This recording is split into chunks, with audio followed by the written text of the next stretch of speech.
Hello friends मैं नमिता आपनालोक सकलोके मोर channel cook delicious with नमिताলৈ स्वागतम जनालो। आज मैं आपनालोকৰ ওচৰত এটি চিকেন বিৰিয়ানী ৰেচিপি লৈ আহিছো। আশা কৰিলো আপোনালোকে ভিডিওটো শেষলৈকে চাব। ইয়াৰ বাবে মই লোকেল চিকেন 300 গ্ৰাম লৈছো। মাংসখিনি ভালদৰে ধুই পেলাইছো। আকৌ মই বাসমতি চাউল লৈছো 250 গ্ৰামছ। মই এখন প্লেটত আদা নহৰু বটা জলকীয়া আৰু আলু লৈছো আৰু পিয়াজ লৈছো এখন প্লেটত।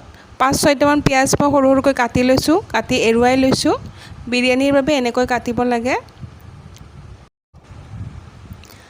আকৌ মই দৈ লৈছো। দৈটো বজাৰৰ পৰা কিনি আনা হয়, আপোনালোকে ঘৰত হাছা দৈ হলেও ল'ব পাৰিব। এতিয়া মই পিয়াজখিনি ফ্ৰাই কৰি ল'ম। গেছত কেৰাহী এখন গৰম হ'বলৈ দি মই তাত তেল দিলো। তেলখিনি লাহে লাহে গৰম হৈ আহিছে আৰু মই তাত পিয়াজখিনি দি দিলো। এইখিনি পিয়াজ মনত ৰাখিব আপোনালোকে লো ফ্লেমত নাভাজিব। লো ফ্লেমত ভাজিলে ভাল নহব। মিডিয়াম ফ্লেমত প্ৰথমতে মিডিয়াম ফ্লেমত ভাজিব, তাৰ পাছত হাই ফ্লেমত আপোনালোকে লৰাই লৰাই ভাজি থাকিব।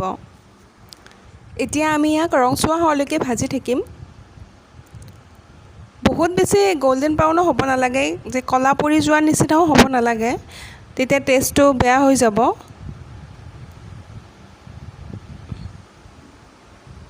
ঠিক এইখিনি সময়ত মই পিয়াজখিনি উলিয়াই পেলাম কেৰাহীৰ পৰা। ইয়াতকৈ বেছি আকৌ ভাজিব নালাগে। আকৌ মই বাকি থকা পিয়াজখিনিও তেলত দি দিলো। ঠিক একেদৰেই আমি প্ৰথমে মিডিয়াম ফ্লেমত ভাজিম, তাৰ পাছত হাই ফ্লেমত আমি লৰাই লৰাই ভাজি থাকিম। ৰংচুৱা হৈ আহিছে। এতিয়া হৈ গৈছে পিয়াজখিনি ভজা, পাৰফেক্টলি হৈ গৈছে। এতিয়া মই এটা আঁতৰাই পেলালো। এতিয়া মই নেক্সট প্ৰচেছটোলৈকে যাম। চিকেনখিনি মেৰিনেট কৰি ল'ম। তাৰ বাবে মই পিয়াজখিনি দি ল'লোঁ ফাৰ্ষ্ট। দৈ দিলোঁ মই 2 চামুচ দৈ দিলোঁ ডাঙৰ চামুচেৰে। আকৌ মই জলকীয়াকেইটা দি দিলোঁ, আদা নহৰু পেষ্ট দিলোঁ, জিৰা গুড়ি দিলোঁ 2 চামুচ জিৰা গুড়ি, ধনিয়া গুড়ি দিলোঁ 2 চামুচ আৰু নিমখ দিম আন্দাজ মতে। হালধি গুড়ি দিম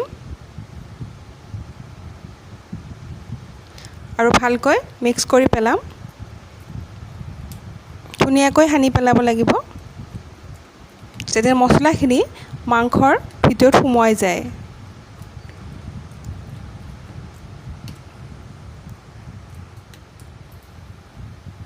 এতিয়া মই ইয়াতে বিলাহী এটাও সৰু সৰুকৈ কাটি এড কৰি দিলোঁ আৰু ভালকৈ মিক্স কৰি পেলালোঁ। এতিয়া ধুনীয়াকৈ মোৰ মছলাখিনি মাংসৰে সৈতে মিক্স হৈ গৈছে। এতিয়া মাংসখিনি মেৰিনেশ্যনৰ বাবে ৰেডি হৈ গৈছে আৰু মই এইখিনি ধুনীয়াকৈ ঢাকনি মাৰি ফ্ৰিজত কমচে কম 1.5 ঘণ্টা সময় ৰাখি থৈ দিম। আহকচোন এইখিনি সময়ত আমি চাউলখিনি ৰেডি কৰোঁ। চাউলখিনি ভালদৰে ধুই পেলাইছোঁ আৰু মই কেৰাহীখনত চাউলখিনি ঢালি দিলোঁ পানীৰে সৈতে।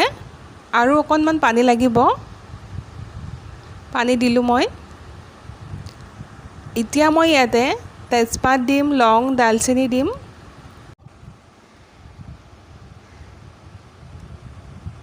লং দিলোঁ। এতিয়া ইলাচিকেইটা দিম বাকলিখিনি গুচাই। এতিয়া মই দালচেনিখিনি দি দিম, অলপ লৰাই দিম আৰু ঘি এচামুচ দি দিলোঁ।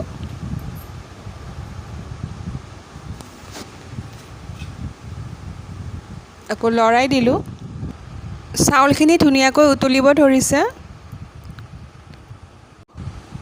চাউলখিনি গোটেই সিজি যাব নালাগে, 60-70% কুক হ'লেই হ'ব। আৰু চেক কৰি চাব লাগিব, গোটেই সিজি গ'লে বিৰিয়ানী খাবলৈ ভাল নালাগিব।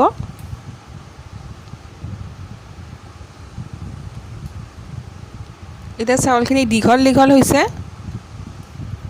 আৰু এইটো ষ্টেজত মই চাউলখিনি নমাই থ'ম। লগে লগে মই চাউলখিনি বেলেগ এটা পাত্ৰত ঢালি দিম যাতে বেছিকৈ সিজি নাযায় চাউলখিনি। এটা ফুটা থকা খৰাহিত চাউলখিনি মই ঢালি দিলোঁ আৰু চাউলখিনি ধুনীয়াকৈ মেলি দিম যাতে চাউলখিনি জৰ্জৰীয়া হৈ যায় আৰু এটা এটা হৈ যায়। আৰু তেজপাত দালচেনি এইবিলাক আঁতৰাই দিম যিহেতু ফ্লেভাৰটো আহিয়ে গৈছে। ধুনীয়াকৈ মেলি দিয়াৰ নিচিনাকৈ আমি চাউলখিনি দি দিম। এতিয়া মই মাংসখিনি ফ্ৰিজৰ পৰা উলিয়াই আনিলোঁ আৰু আমি বিৰিয়ানী ৰন্ধা প্ৰচেছটোলৈকে যাওঁ বলক। গেছত প্ৰেছাৰ কুকাৰ এটা গৰম হ'বলৈ দি মই মিঠাতেল দি দিলোঁ। তেলখিনিও লাহে লাহে গৰম হৈ আহিছে। সম্পূৰ্ণ গৰম হৈছে। এতিয়া মই গোটা জিৰা দি দিলোঁ, ইলাইচিকেইটা দিম, লং দিলোঁ, তেজপাত দিলোঁ। তাৰপিছত এইখিনি ভাজ খোৱাৰ পিছত মই মেৰিনেট কৰা মাংসখিনি দি দিলোঁ। এতিয়া মই এইখিনি মিডিয়াম ফ্লেমত লৰাই লৰাই ভাজি থাকিম। কমেও 5 মিনিট সময় আমি এইখিনি মিডিয়াম ফ্লেমত ভাজিম।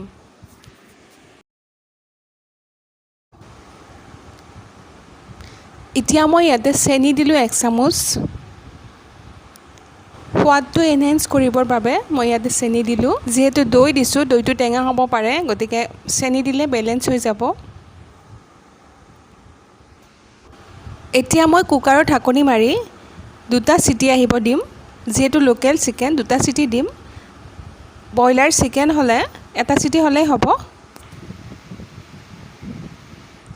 আৰু চিটি যোৱাৰ পাছত মই ঢাকনি গুচাই চালোঁ, মাংসটো ধুনীয়াকৈ সিজিছে।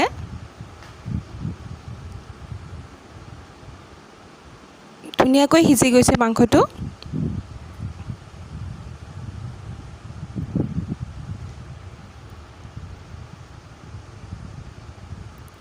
এতিয়া আমি নতুনকৈ গেছ জ্বলাই আকৌ এইখিনি মিডিয়াম ফ্লেমত ভাজিব লাগিব। প্ৰায় 10 মিনিট সময় মই এইখিনি ভাজি থাকিম।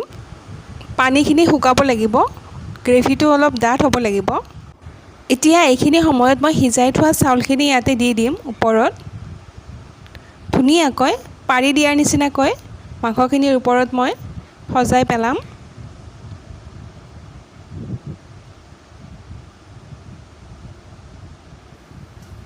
মই এটাই লেয়াৰ দিছোঁ ফ্ৰেণ্ডছ, 2-3টা লেয়াৰ দিয়া নাই। আৰু মই ইয়াৰ ওপৰত ভাজি থোৱা পিঁয়াজ অলপ দি দিলোঁ।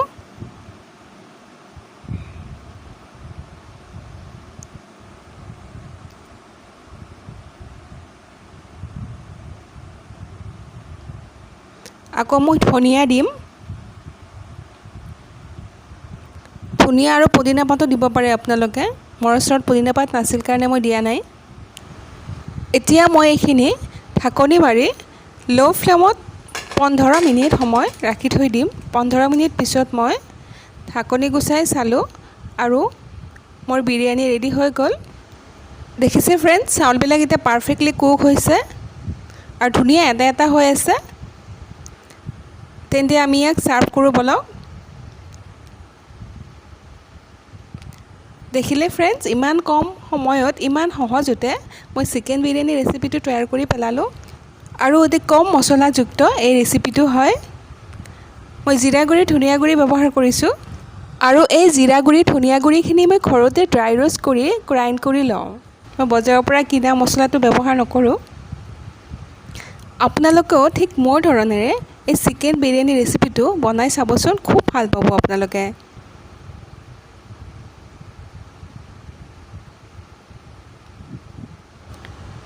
এতিয়া মই এইখিনি কণী, নেমু, ধনিয়া পাত আৰু জলকীয়াৰে সৈতে সজাই পেলালোঁ।